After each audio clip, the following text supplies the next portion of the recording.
I guess my next guest is a little, he's a little upset, a little depressed with the polls. Don't worry, the doctor is in 5 cents. Remember, Charlie Brown, the doctor is in 5 cents. I'll be your therapist today, and Dulan's too. He might be the best looking, most talented, most intelligent person on this program every week, but every now and then he needs a little bit of a pep talk. Dulan, I'm here for you. Gruber, you got to stop lying like that. Never. All right, look. That's why we love you. You're concerned about, I assume, the election, the polling numbers. You think that Kamala Harris, the dumbest person to ever have the mantle of a major party candidate in American history, by far the dumbest, by the way.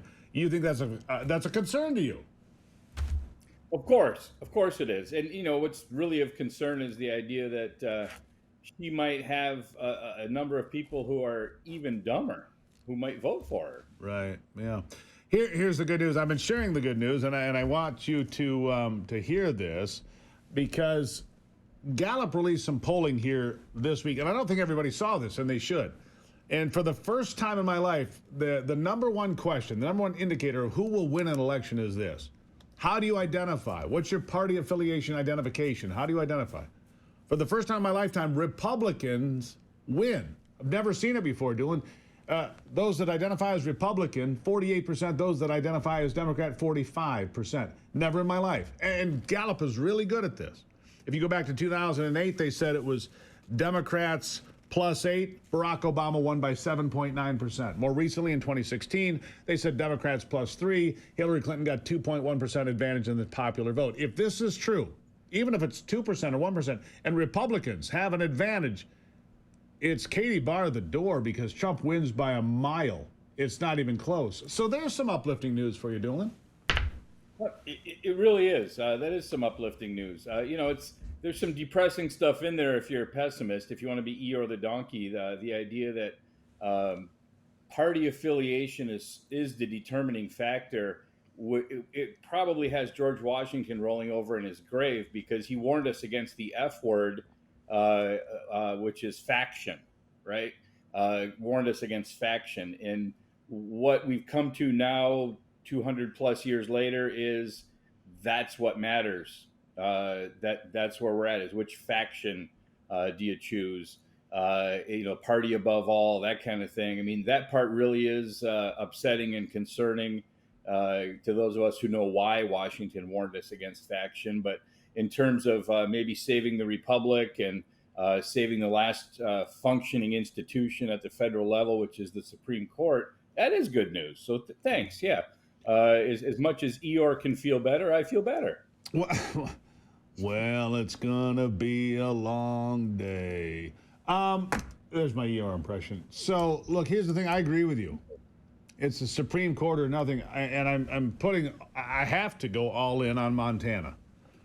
West Virginia's already gone red. That's an automatic. Jim Justice will be the senator from West Virginia, and then some Republican after that, and after that, and after that. Montana. John Tester.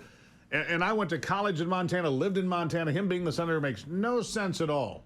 Montana's a deep, dark red state. Donald Trump wins there by 15, 18 points, something, wide and quite serious. Yet they keep electing John Tester, a liberal Democrat, to the United States Senate. I think it stops this time with Tim Sheehy, and that's the only thing. Potentially, if Harris somehow comes through, and I would call it an upset for Harris to win, if she comes through to win this thing, because Donald Trump's the best closer in politics, then the only line of defense we have is the Senate. And my God, did you see her response here the other day? She did another powder puff interview. She can't answer the question. Well, how do you get all these things done if you can't raise taxes? And she sits there dumbfounded for a moment and goes, well, you have to raise taxes. Well, what if you don't have the U.S. Senate, lady? Well, you have to raise taxes, and then they have to pay their fair share. Yeah. And she doesn't understand how anything works, Dulan. When your faction is the blue one, and Stephanie Rule, the interviewer for that interviewer of all people, goes on later in the day and remarks that you can't answer a question, which is exactly, I think, what she said. I might be paraphrasing slightly. Close enough. that's a clear indicator that you can't answer a question, Yeah, yeah. and that the answers don't make any sense. It'd be one thing if you or I went on that show and Stephanie Rule said something afterward questioning our abilities or integrity, but this was a blue on blue interview. Yeah, yeah. And it was cream puff, powder puff, softball interview. I mean, what's your favorite color? Well, I was raised a middle class kid. I mean, it's embarrassing how dumb she is. It is embarrassing to me how dumb this woman is, right? And people say, "Oh, Gruber, well, you wouldn't vote for a woman." Sure, I might vote for Condoleezza Rice, black woman even. I might vote for somebody like that who I think is smart and talented and gifted. Now she's a bit of a neocon, so maybe not. But you understand my point. I'd vote for Margaret Thatcher if I could resurrect her from the grave and make her an American 100 times out of 100, right? You took the words right out of my mouth. Let's go do some incantations over the grave of England. Amen, brother. I mean, I really like, who I think could be president of this country? Sarah Huckabee Sanders. There's a person who I think is tough, smart, quick on her feet, quick-witted. I mean, there's somebody I could get behind. Sure, absolutely. It's not the straw man, the paper tiger argument that keeps getting raised every time someone challenges one of the blue candidates, right? As soon as you do, you say, well, I think she's dumb, which should be a fair comment for somebody who's running for president, regardless of their appearance or their gender. Suddenly it's a sexist comment, or, of course, whatever, right? Constantly painted, right? And those are straw man arguments. Those are paper tiger arguments. They're simply untrue. It's not about that. It's not about that. It's about leadership and the ability to make decisions under fire.